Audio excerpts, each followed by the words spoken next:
Well, hello, and welcome to Shane's Hobby Shop. My name is Shane, and this is my entry to the Russell Clarity's 2017 Pallet Upcycle Challenge. Shane, you made a mistake. That was the project that you were going to enter, but you can't because it was earlier on. Remember, for Sterling Davis? Oh, no, not this project.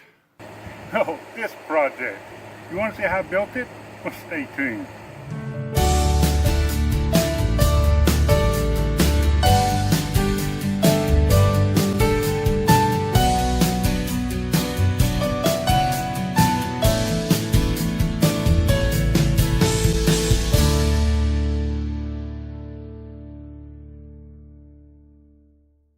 And welcome to Shane's Hobby Shop. This is my entry to the Simply Wooden Creations 2017 Pallet Upcycle Challenge. Yeah, that's right, I said Simply Wooden Creations, not Sterling Davis. It was passed on to Russell Clarity this year because Sterling Davis could not continue his tradition of doing the Pallet Upcycle Challenge, so he passed it on to Russell Clarity.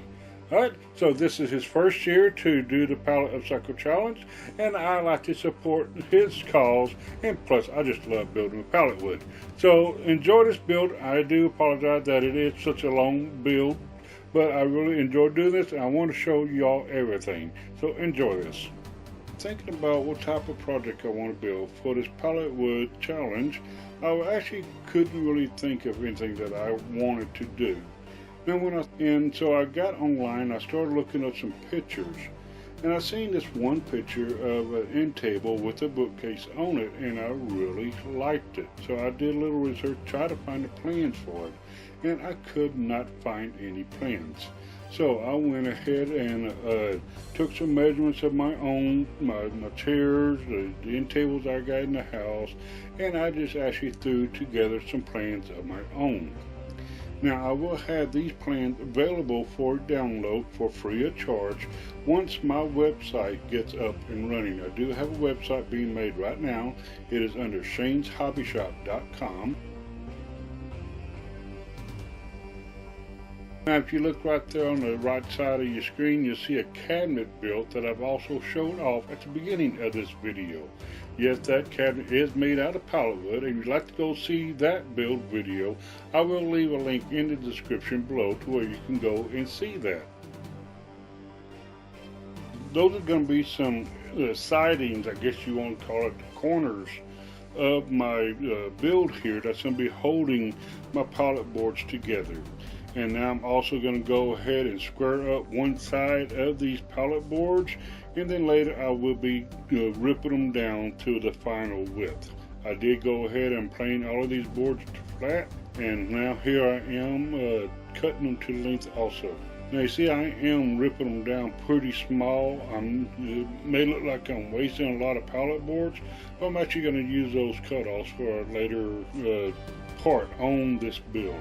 Now there are the sides there that I cut earlier, and you're going to see what I'm talking about, how I'll be holding these pallet boards on here.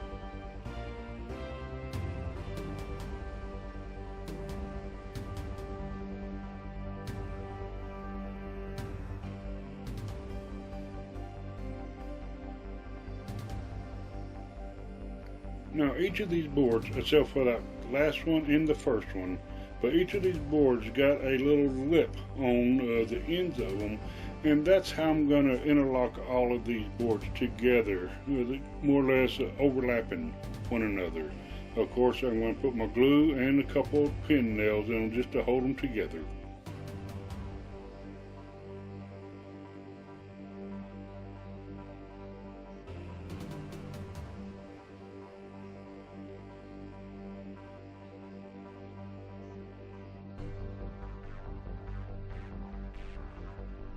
Adding a little board on the side there.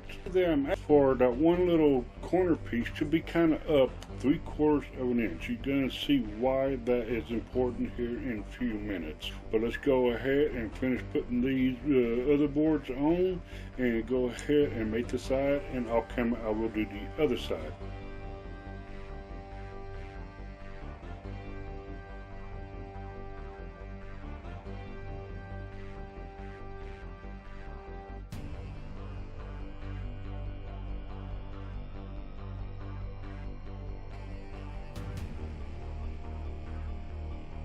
This is going to be the main shelf of the actual cabinet. I'm using this board because of the colors that are on it after it's actually glued up.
Here we're going to go ahead and take a couple more of those edge sides there and glue up some more of those boards together. These are not going to be overlapping, they're just going to be butt jointed up, but these are actually going to be shelves. So I'm going to go ahead and make a couple of these for the actual bookcase of the actual project.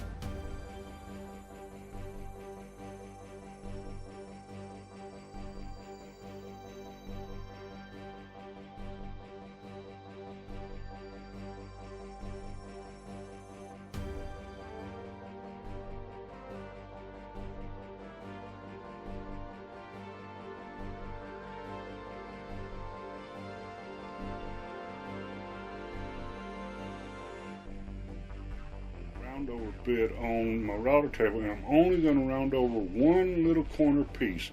What that's going to be is the front, putting a bottom of that shelf. I just want to put a little round over on that. And now I'm going to go ahead and take the sides I already completed, and I'm going to put some runners on it going all the way up. The bigger portion of this side is I'm going to have 3 drawers on it, so those runners right there is going to be sliding my drawers on it. And then up higher is going to be my bookshelves.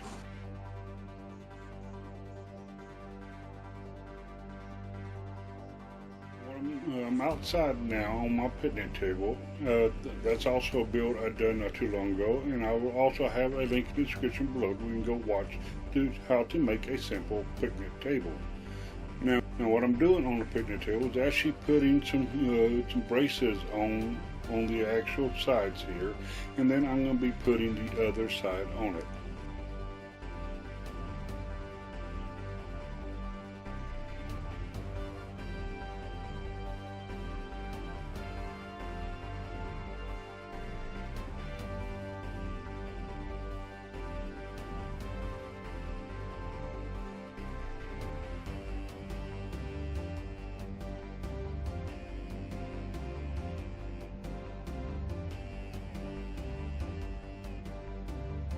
Alright, now let's go ahead and add the top to the end table part. This is why we're going to be holding those one corners up 3/4 of an inch to allow the actual top to slide up underneath there and be pretty tight.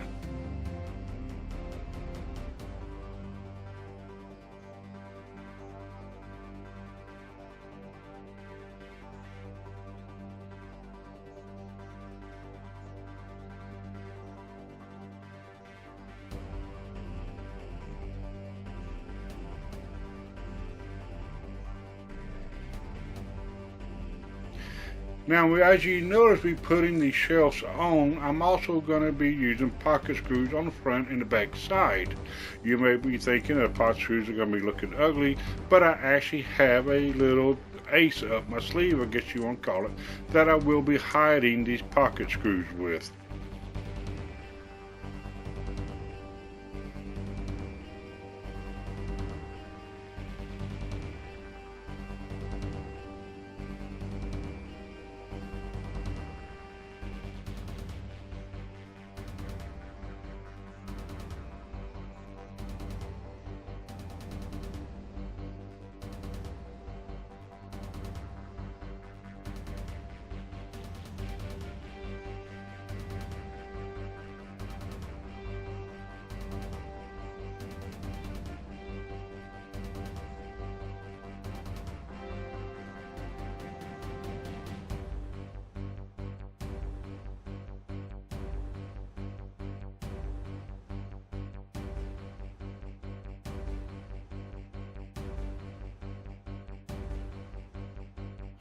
am adding the top shelf to the actual unit, but I'm really not liking the way that actually looks when I got it done. So what I'm going to do here shortly is I'm going to go back and take some of my cut-offs that I did earlier. I'm going to be gluing those together.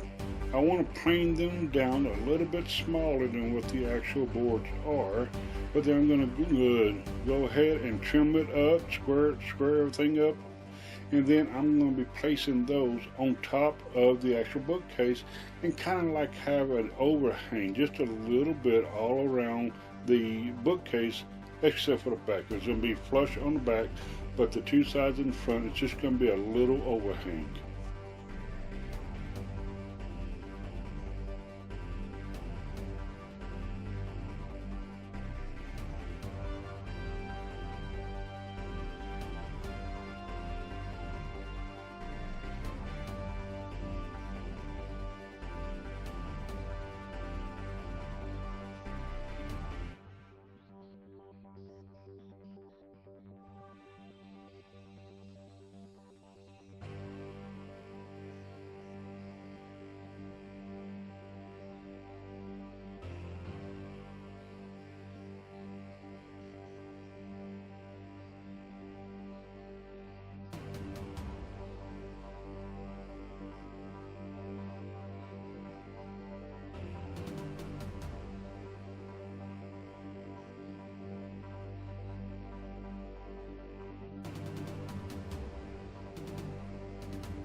Okay, then let's go ahead and move on to the drawers. These are actually going to be my drawer faces.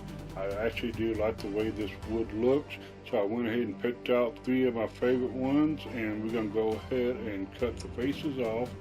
And I'm not going to go in much detail on how I made the actual drawers, or just a basic box plan, but I really want to show you how I actually added the hardware to it. This is a Corel jig that I bought just to put hardware on your doors. These are 3-inch handles, so I set my Corel jig to 3 inches wide, and I went ahead and marked it to about halfway down the board. Went ahead and drilled my holes. Very simple. It's an easy way to make sure you got all your hardware in the exact same spot, no matter how many drawers you do.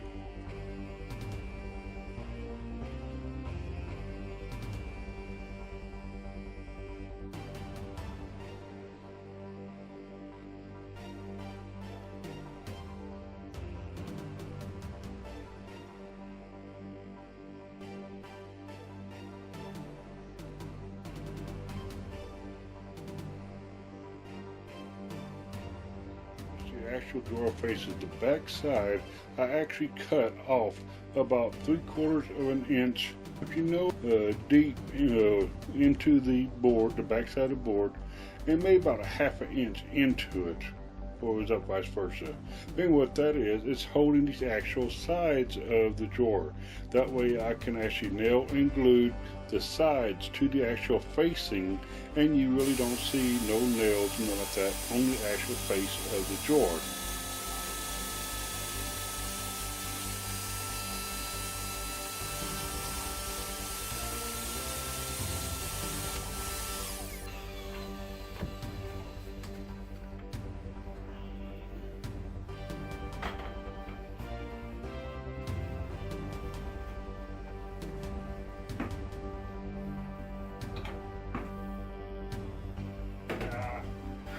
So I expected.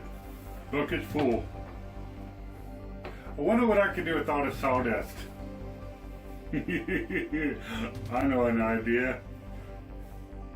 Mom's sawdust. Ever so famous sawdust dough. I'm going to go ahead, and she is actually off camera telling me step by step what all to do. I'm actually going to go ahead and take my sawdust that I made with all this powder wood, shift it to a fine sawdust, and then I'm going to be adding her special glue that she has remade over time and time to perfect it. And we're going to actually go ahead and make this Sawdust stove. If you want to actually see more about her Sawdust stove, go ahead and go check out the YouTube channel, Know What Mom Knows. Also, she goes by Mom, she goes by Shelly. You go check out her channel, and she's going to be putting on a bunch of stuff about the many uses of Sawdust stove.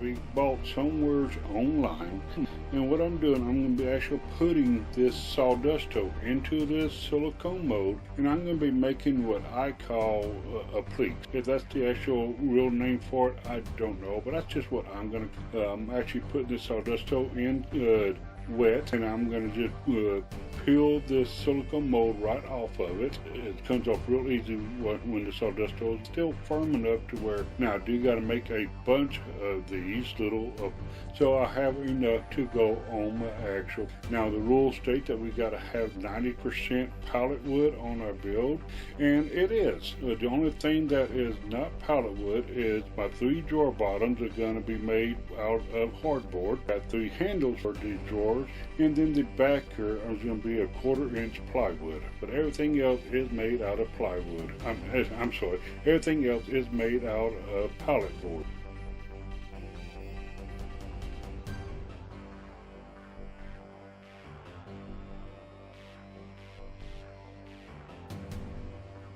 Now to glue the actual pleats onto my pallet board build, I'm going to be using more of my Sawdust stove glue. I guess that's what she calls it, Sawdust stove glue. I don't know. It's her homemade glue. And the reason why I'm using this glue and not Titebond 2 or 3 or 15 is because Titebond, when it dries yellow. If I get school glue, that'll dry white. So Mom's glue that she made up dries clear. So if I have a little run out after it dries, you really won't see it. Alright, so this is how we put it on.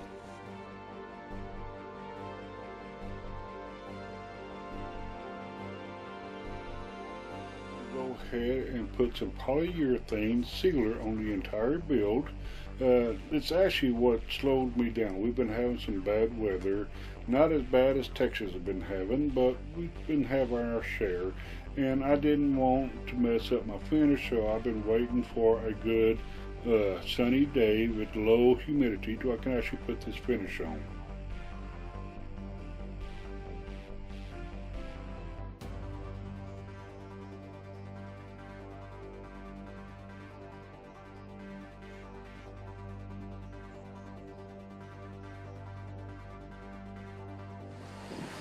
What do you think, Daddy?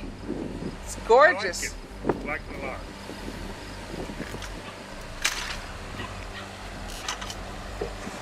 Got 3 drawers on it.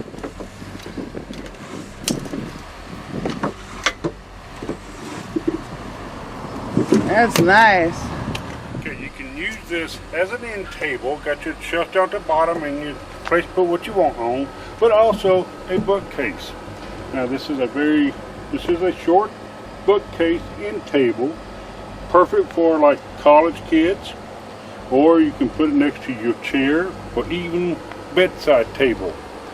You can hold your magazines all up on here. Overextended lip here for whatever you want on your tabletop, and plus drawers to put whatever you need inside. It's made out of 100% pallet wood. Even the pleats we got on the front here, this is actually the sawdust from the pallet wood, is actually called Sawdust stove. Now you can go check out Know What Mom Knows to find out all about Sawdust stove. This is the very first time Sawdust stove has been used on a project, and I personally think it brings out the highlights of the whole cabinet. Take a closer look at this Sawdust stove. You notice you don't see where I actually put two of those pleats together. Because what I did is I went back and I added some wet Sawdust stove in between those joints, and I actually did a little bit of carving and a bunch of sanding, and I kind of did my best to hide the actual joints.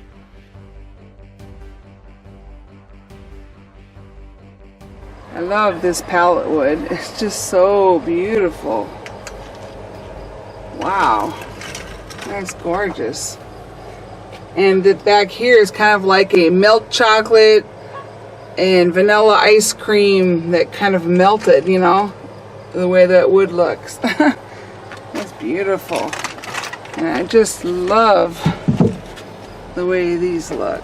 Wow. Let me see.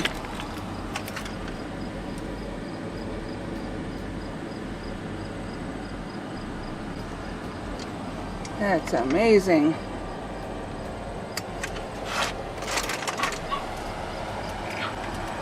That's just beautiful. Again, I'd like to thank you for watching the video of my 2017 Pallet Upcycle Challenge build with Simply Wooden Creations. If you'd like to help support my shop, I do have a Patreon page, and I will leave a link in the description and a clickable link on the video. So go ahead and click that orange P. That'll take you on over to my Patreon, and you can just become a monthly subscriber or the one-time subscriber. So go ahead and donate what you can. It'd be very appreciative. I have already received some money from my Patreon subscribers, and I've also bought some tools, and I do show what I buy from my Patreon subscribers to let you know that your money is going back into the hobby shop. All right. Again, thank you very much. I appreciate you watching, and you have a wonderful day.